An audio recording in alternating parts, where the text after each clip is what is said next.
शीतले त्वं जगन्माता शीतले त्वं जगत्पिता शीतले त्वं जगद्धात्री शीतलायै नमो नमः। ओम श्री शीतला देव्यै नमः।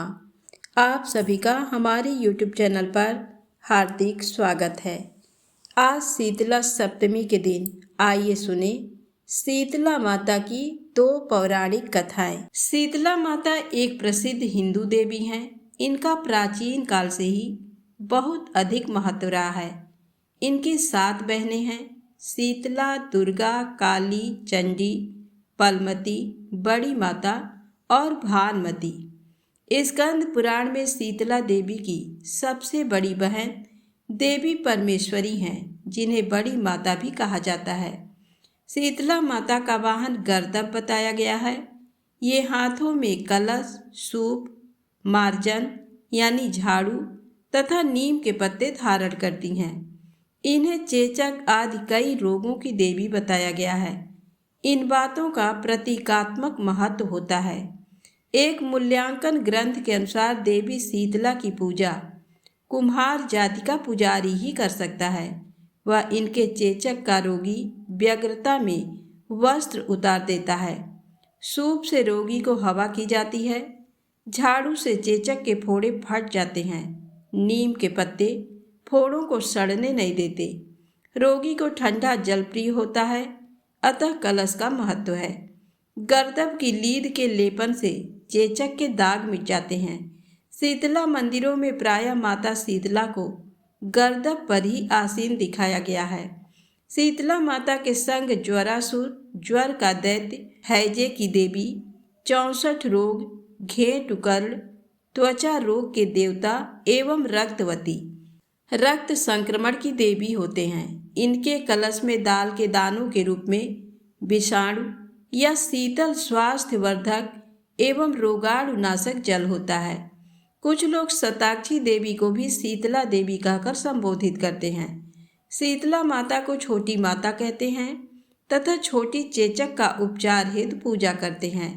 इनकी बड़ी बहन देवी परमेश्वरी माता को बड़ी माता कहा जाता है। बड़ी चेचक के उपचार हेतु पूजा करते हैं। स्कंद पुराण में इनकी अर्चना का स्तोत्र शीतलाष्टक के रूप में प्राप्त होता है।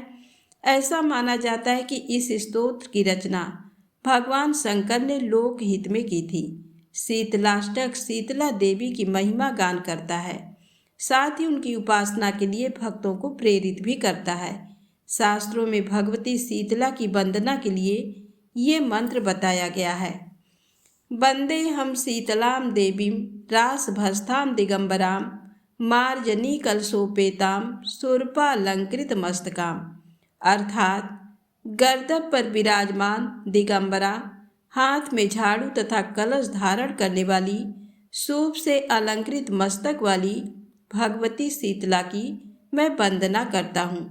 शीतला माता की इस वंदना मंत्र से ये पूर्णतः स्पष्ट हो जाता है कि ये स्वच्छता की अधिष्ठात्री देवी हैं। हाथ में मार्जनी, झाड़ू होने का अर्थ है कि हम लोगों को भी सफाई के प्रति जागरूक होना चाहिए। कलश से हमारा तात्पर्य है कि स्वच्छता रहने पर ही स्वास्थ्य रूपी समृद्धि आती है। मान्यता अनुसार इस व्रत को करने से शीतला देवी प्रसन्न होती हैं और व्रती के कुल में दाह ज्वर, पीत ज्वर, विस्फोटक, दुर्गंध युक्त फोड़े, नेत्रों के समस्त रोग, शीतला की फुंसियों के चिन्ह तथा शीतला जनित दोष दूर हो जाते हैं। अब आइए सुने शीतला माता की पौराणिक कथा। एक था राजा और एक थी रानी। कहने को तो वे थे राजा रानी, पर एक जून भोजन के भी लाले थे। उनके थी 7 लड़कियां। रानी फिर गर्भवती हुई। राजा ने पूछा, रानी कुछ खाने की इच्छा है? रानी ने कहा, इच्छा तो बहुत कुछ है, पर मिले तब तो। फिर इन अभागिनों के मारे कुछ खा भी पाऊंगी? राजा ने कहा, जो इच्छा हो बोलो, रात में बनाकर खा लेना। रानी ने खीर खाने की इच्छा प्रकट की। राजा ने दूध, चावल, शक्कर इत्यादि मांग जांचकर प्रबंध कर दिया। इधर लड़कियों ने राजा रानी की सब बातें सुन ली थी। अतः उन्होंने दूसरी ही चाल चली। रसोई का सारा सामान वे अपने पास उठा ले गईं और सब सामान को छिपाकर सो गईं। जब काफ़ी रात हो गई तो रानी ने सोचा अब सब सो गई होंगी, चलो बनाकर खीर खा लें। ये सोचकर खीर का सामान लिए हुए रानी रसोई में पहुंची। चूल्हा जलाने के लिए दिया सलाई ढूंढने लगी, पर दिया सलाई वहां होती तब तो मिलती। रानी ने सोचा कि चुपचाप बड़ी को जगा लूं, थोड़ी खीर उसे भी खिला दूंगी। बड़ी को उन्होंने चुपचाप जगाया। उसने दिया सलाई दे दी। माँ ने बड़ी निश्चिंतता से चूल्हा जलाया, पर खीर बनाती किसमें? बटलोई नदारद थी। बड़ी ने कहा छोटी ने कहीं रखी है। उसकी रखी चीज कभी मिलती है कि आज ही मिलेगी? मैं अभी उसे जगाए लाती हूँ। माँ ने कहा नहीं नहीं, मैं खुद जगाए लाती हूँ। तू जगाएगी तो सारा घर जाग उठेगा। माँ ने बड़ी होशियारी से उसे जगाया। उसने झटपट आकर बटलोई दे दी। चमचे के लिए तीसरी जगाई गई और इसी प्रकार किसी न किसी चीज के लिए सभी जगाई गई। ये स्थिति देखकर रानी जल भुनकर राख हो गई। किसी तरह बेमन खीर पकाई। छोटी लड़की सबसे होशियार, उसने खीर में छोटे छोटे पत्थर डाल दिए। रानी ने सोचा कि ऊपर ऊपर की पतली खीर उन्हें परस दूं और बाद में नीचे की गाढ़ी गाढ़ी खुद खाऊंगी। इस तरह उसने ऊपर ऊपर की सब खीर अपनी लड़कियों के लिए परस दी। लड़कियों ने चटपट खीर खाकर डकार ली और जाकर सो रहीं। जब रानी ने बटलोई अपनी थाली में पलटी तो थाली बज उठी। खीर की जगह कंकड़ पत्थर। खैर किसी प्रकार उसने पत्थरों से छुड़ा छुड़ा कर खीर खाई और मन मारकर सो गई। सवेरे उसने राजा से शिकायत की। राजा ने सातों लड़कियों को बुलाया। लड़कियों के आ जाने पर राजा ने कहा, इन लोगों के लिए थोड़ा कलेवा बांध दो। जाऊं इन सबको बेर मकोइयाँ खिला लाऊं। रानी ऊबी तो थी ही, झटपट कलेवा बांध कर ले आई। रानी छोटी से ज़्यादा गुस्सा थी, इसलिए सबके लिए तो कुछ खाने की चीज़ बांधी, पर छोटी के लिए राख बांधी। चलते चलते वे सब एक बीहड़ घने जंगल में पहुँचे। राजा एक पेड़ के नीचे बैठ गए और बोले, मैं थक गया हूँ, आराम करूँगा। तुम लोग छिटक कर बेर मकोइयाँ खाओ। मैं इस पेड़ पर से पगिया फहराऊँगा, तब लौट आना। सातों खूब मज़े में घूम घूम कर जंगली फल खाने लगीं। इधर राजा पेड़ की डाल से पगिया बांधकर चला गया। जब लड़कियां खा पीकर छक गईं और थक भी गईं तो पीछे घूमकर देखा पेड़ पर पगिया लहरा रही थी। सबने कहा अब चलो, पिताजी बुला रहे हैं। सबने लौट कर देखा तो पिताजी का कहीं पता न था। पिताजी के न मिलने पर सभी खूब रोई धोई पर हार कर उसी जंगल में रहने लगी। जंगली फल फूल खाकर और तालाब का पानी पीकर दिन काटने लगीं। अब वे सोचने लगीं कि क्या किया जाए। उन्होंने सोचा कि यहाँ पास के नगर में शीतला देवी नहीं है, वही बना जाए। पर देवी बनने के लिए कुछ शक्ति चाहिए, कुछ सिद्धि चाहिए। कुछ झाड़ियाँ उखाड़ी और बोली कि अगर हम में सत है तो पानी निकल आए। मिट्टी की गधियाँ बनाई और बोली हम में सत हो तो ये सचमुच की गधियाँ बन जाएं। पलक मारते ही पानी निकल आया और कान फटफटाकर गधियाँ सीपों सीपों करने लगीं। सातों बहनें गधियों पर सवार होकर नगर की ओर चल दी। नगर में पहुंचकर उन्होंने राजा और एक भाट के घर में प्रवेश किया। राजा का पुत्र और भाट के सभी बच्चे शीतला माता से पीड़ित हो गए। सातों बहनें पहले राजा से मिलने चलीं। राजा से किसी ने पहले ही आकर बतला दिया कि आपकी मौसी आपसे मिलने आ रही हैं। राजा ने पूछा कितने दल कितने पैदल? उसने कहा न दल है न पैदल, गधियों पर सवार हैं। राजा ने हुक्म दिया कि जलते तेल और बांस की मार से उनका स्वागत किया जाए। ऐसा ही हुआ। जल जाने के कारण सातों बहनें चीखती चिल्लाती भागी और एक कुएं की जगह पर जाकर छटपटाती हुई गिर पड़ी। भाट की पत्नी कुएं पर पानी भर रही थी। पानी भरकर रस्सी का फंदा उसने जो झटका तो पानी की कुछ बूंदें उन सातों पर पड़ी। शीतल जल के छींटों से सातों के संतप्त मन शीतल हो गए। उन्होंने प्रसन्न होकर आशीर्वाद दिया, जैसे तुमने हमको जुड़वाया वैसे ही तुम्हारे बच्चे जुड़ाए। भाट की पत्नी ने सोचा कि जब इनको हमारे बच्चों का हाल मालूम है तो अवश्य ही ये देवियां हैं। उसने एक गगरी फोड़ डाली और भर भर खपरी उन्हें नहलाने लगी। जैसे जैसे वे बहनें जुड़ाने लगीं वैसे वैसे बच्चे भी ठीक होते गए। बच्चों ने बिल्कुल ठीक होकर खाना मांगा। सास पांव झटकती पटकती कुएं पर आई और बोली, आज कितने दिनों में बच्चों ने खाना मांगा है और तू यहीं कुएं पर गड़ कर रह गई। वह बोली, अम्मा कुछ बुरा भला मत कहो, इनकी कृपा से ही बच्चे अच्छे हुए हैं। शीतला जुड़ा गई। भाट के घर गाजे बाजे बजने लगे। राजा ने पता लगाया कि किसके यहाँ बाजे बज रहे हैं, जबकि उसके घर में उसका बच्चा बीमार है। राजा ने भाट को गिरफ्तार करवा के बेड़ियां डलवा दी और काल कोठरी में बंद करवा दिया।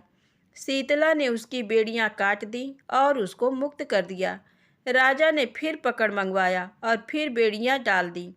शीतला ने फिर काट दी। राजा बेड़ियां डलवाता जाता और शीतला काटती जाती। अंत में राजा ने हार कर शीतला की शरण ली। बड़ी पूजा की, मानता मानी, पर शीतला देवी न मानी।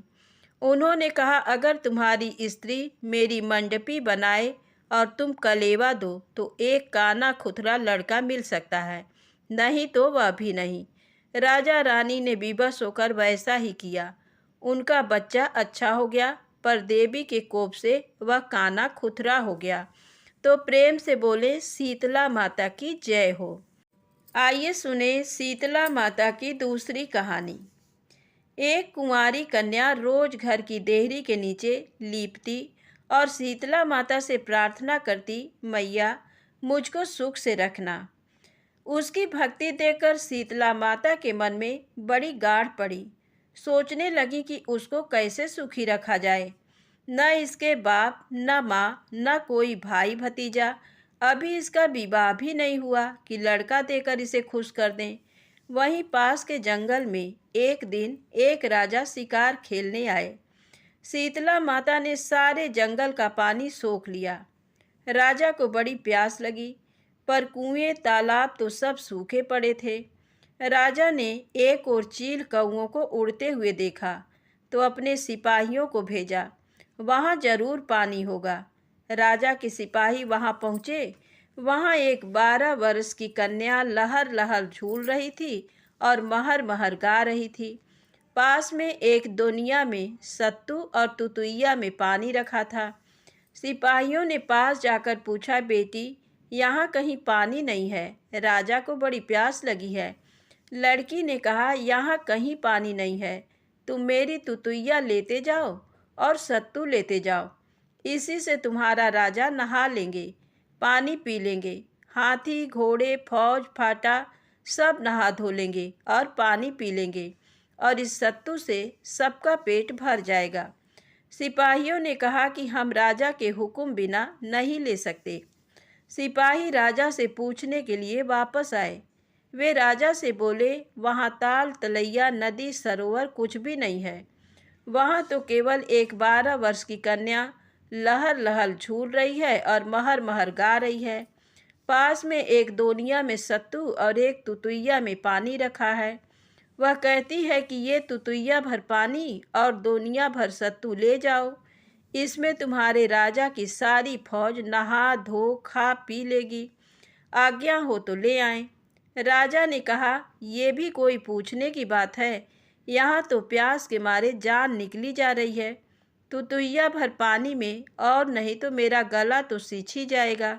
सिपाही चल दिए और तुरंत लड़की के पास पहुँचे और तुतुइया भर पानी और दुनिया भर सत्तू लेकर राजा के पास लौटे। राजा ने स्नान किया, पूजा संध्या की, खाया पिया। सारे लाव लश्कर ने नहाया खाया पिया। हाथी घोड़ों ने नहाया खाया पिया, पर दुनिया भरी की भरी रही और तुतुइया का पानी उतना का उतना। राजा को बड़ा आश्चर्य हुआ। राजा सिपाही से बोले, कि लड़की का सामान लौटा आओ और उससे पूछ आओ कि तुम्हारे माँ बाप कौन हैं। सिपाही लड़की के पास आए और उसका बड़ा एहसान माना। लौटते समय लड़की से पूछा, तुम्हारे माँ बाप कौन हैं? लड़की ने बताया, हमारे तो कोई नहीं है, केवल तपस्वी हैं, वे भिक्षा के लिए गए हुए हैं, रात में आएंगे। वे यहाँ रात भर रहते हैं, हमें दुनिया में सत्तू और तुतुइया में पानी देकर बड़े सवेरे चले जाते हैं। सिपाही ने कहा, जब तुम्हारे तपस्वी आए तो कहना कि राजा साहब ने बुलाया है। रात में जब तपस्वी आए तब बेटी बोली, तुमको राजा के सिपाही बुला गए हैं। तपस्वी बोले, न राजा की सीमा में रहता हूँ, न उनका दिया खाता हूँ, राजा हमको क्या बुलाएंगे। पर भोर होते ही राजा के सिपाही वहाँ आ पहुँचे और तपस्वी से बोले, चलो तुमको राजा साहेब ने बुलाया है। बहुत चिरौरी विनती करने पर तपस्वी सिपाहियों के साथ राजा के पास गए। राजा के पास पहुंचकर तपस्वी ने पूछा, राजा मुझे क्यों बुलाया है? राजा ने प्रणाम करके कहा, आप अपनी कन्या हमको दे दीजिए। तपस्वी ने कहा, ब्याही लो चाहे कुंवारी, बेटी आपकी हुई। आताल धुनी मड़वा गाड़ कर राजा ने ब्याह किया। 12 वर्ष तक राजा गांठ जोड़े एक ही करवट बैठे रहे। राजा के 6 और भी रानियां थीं, पर उनमें से किसी के संतान न थी। इस रानी से उनको संतान की उम्मीद हुई। राजा को सारी प्रजा समझाने लगे कि आप 12 वर्ष से गांठ जोड़े बैठे हैं और उधर राज्य नष्ट हुआ जा रहा है। महाराज, राजकाज भी संभालिए। राजा चले तो रानी ने कहा, हमारे बाल बच्चा होने को है और आप जा रहे हैं, हमारे पेट में पीड़ा होगी तो क्या होगा। राजा ने कहा, हम घंटा बांध जाते हैं, जब जरूरत हो बजा देना, हम फौरन आ जाएंगे। राजा चले, थोड़ी ही दूर गए होंगे कि रानी ने घंटा बजा दिया। राजा घोड़ी पर चढ़ दरवाजे पर आ पहुँचे। राजा ने रानी से पूछा, क्यों रानी, किस लिए बुलाया? रानी बोली, मैंने तो राजा तुम्हारी परीक्षा ली थी। राजा इस पर कुछ न बोले और सिपाहियों के साथ फिर चले गए। इधर रानी के पेट में सचमुच पीड़ा होने लगी। रानी घंटा बजा बजा कर हलकान हो गई, पर राजा न आए। राजा के नौकरों ने उन्हें बहुत समझाया, पर राजा ने उनकी एक न सुनी। राजा ने कहा, रानी हंसती बिलसती है, उसे कोई तकलीफ नहीं है। जब राजा न आए तब रानी ने निराश होकर सौतों और दासी से पूछा कि लड़का कैसे होता है। सौतें जली भुनी तो थी ही। उन्होंने कहा, आने मूड पिहाने गोड़ डालो, जो कंकड़ पत्थर होना होगा हो जाएगा। थोड़ी देर में शीतला माता के पुण्य प्रताप से रानी के 6 लड़के और 1 लड़की हुई। रानियों ने दासी से कहा, जब तो इसके संतान न थी तब तो राजा इतना चाहते थे, अब तो इसके 6 बेटे और 1 बेटी हैं। अब तो राजा सीधे मुंह भी हमारी बात न पूछेंगे, कोई चाल चलनी चाहिए। दासी को कुछ कान में समझाया। दासी चुराकर 7 बच्चों को कुम्हार के आवे में डाल आई। जब राजा आए तो बड़ी रानियां बोली ठोली मारने लगी, हम न बियानिन तो न बियानिन, पर काकर पाथर तो न बियानिन। राजा इस आघात को न सह सका और उसने गुस्से में आकर छोटी रानी को टाट की अंगिया और मूंज की तनी पहनवाकर घर से बाहर निकाल दिया और एक बांस देकर कहा, जा सारे नगर के कौवे हाँक। मरती क्या न करती, सारे नगर के कौवे हाँकने लगी। शीतला अष्टमी आई तो गांव के लोग शीतल घट लेने कुम्हार के यहाँ गए। कुम्हार बोला, न जाने क्या बात है, आमा ठंडा ही नहीं होता तो कैसे आमा खोलें और कैसे शीतल घट दें। सब लोग फरियाद लेकर राजा के यहाँ गए। राजा साहेब, कुम्हार शीतल घट नहीं दे रहा है। राजा ने कुम्हार को बुलवाया और आने पर पूछा, शीतल घट क्यों नहीं देते? कुम्हार बोला, माई बाप, आप अन्नदाता हैं, चाहे जो सजा दें, पर क्या करूं, आमा ठंडा ही नहीं होता तो कैसे खोलें। राजा ने सोचा, जरूर कोई बात है जिससे आमा शीतल नहीं होता। विचार के लिए राजा ने पंडितों को बुलवाया। पंडितों ने विचार करके बतलाया कि आमा में किसी माँ का बालक है जो जल रहा है, इसी से आमा शीतल नहीं होता। राजा ने सारे नगर में ढिंढोरा पिटवा दिया कि नगर की जितनी पुत्रवती स्त्रियां हैं सब आमे में अपने आंचल का दूध छिड़के, जिससे आमा शीतल हो। सारी स्त्रियां आमे की परिक्रमा करके दूध छिड़कने लगी। सभी स्त्रियों ने दूध छिड़का पर आमा शीतल न हुआ। राजा ने पंडितों से कहा, तुम्हारा विचार झूठा है। पंडितों ने कहा, हमारा विचार झूठा नहीं हो सकता। अभी नगर में जरूर कोई स्त्री है जिसने अपने आंचल का दूध नहीं छिड़का है। राजा ने कहा, नगर में अब कोई स्त्री नहीं है सिवाय कौआ हकनी के। पंडितों ने पूछा कि क्या कौआ हकनी स्त्री नहीं है। राजा ने कौआ हकनी को भी बुलवाया। वह बांस छोड़कर दौड़ी दौड़ी आई। अन्य स्त्रियों की भांति उसने भी परिक्रमा की और अपने आंचल का दूध छिड़का। 2 ही परिक्रमा में आमा शीतल हो गया। राजा ने कहा, कुम्हार लो, तुम्हारा आमा शीतल हो गया। खोलो आमा और लोगों को शीतल घट दो। कुम्हार आमा खोलने लगा तो उसमें से सोने, चांदी, पीतल, कांसे के बर्तन निकलने लगे। कुम्हार डरा कि राजा ने अगर इन्हें देख लिया तो फौरन लदाकर महल में ले जाएगा, इसलिए उसने आमा खोलना बंद कर दिया। राजा बोले, कुम्हार आमा खोल, शीतला माता का दिया जो भी निकलेगा वह तुम्हारा है, हम कुछ नहीं लेंगे। कुम्हार ने आधा आमा खोल डाला। आगे खोला तो देखा कि शीतला माता 6 लड़कों और 7वीं लड़की को लिए पालने में झूल रही हैं। राजा को देखकर शीतला माता बोली, धत पापी चांडाल, तेरे मुंह को संतान। कौआ हकनी की ओर इशारा करके बोली, ये बिटिया थी, कुंवारी होकर शीतला की बाट लिपती थी और मुझसे प्रार्थना करती थी कि मुझे सुख से रखना। इसके माँ बाप भाई भतीजे कोई नहीं था, मैं इसे कैसे सुखी रखती। राजा, तब तुमने नहीं जाना जब सारे जंगल का पानी सूख गया था और जब तुम प्यासे मर रहे थे, तब तुमने और तुम्हारे सारे लाव लश्कर ने इसी कन्या के दुनिया भर सत्तू और तुतैया भर पानी से जान बचाई थी। तब तुम्हें पता नहीं चला कि ये कैसी लड़की है।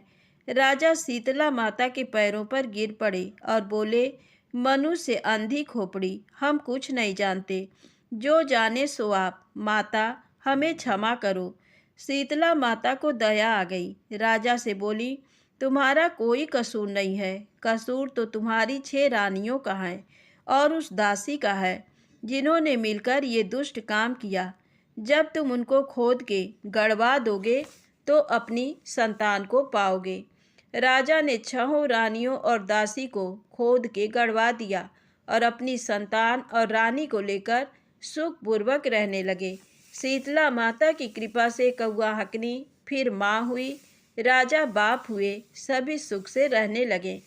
प्रेम से बोले, शीतला माता की जय हो।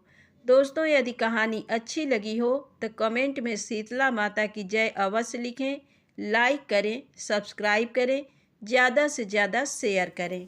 जय शीतला माता।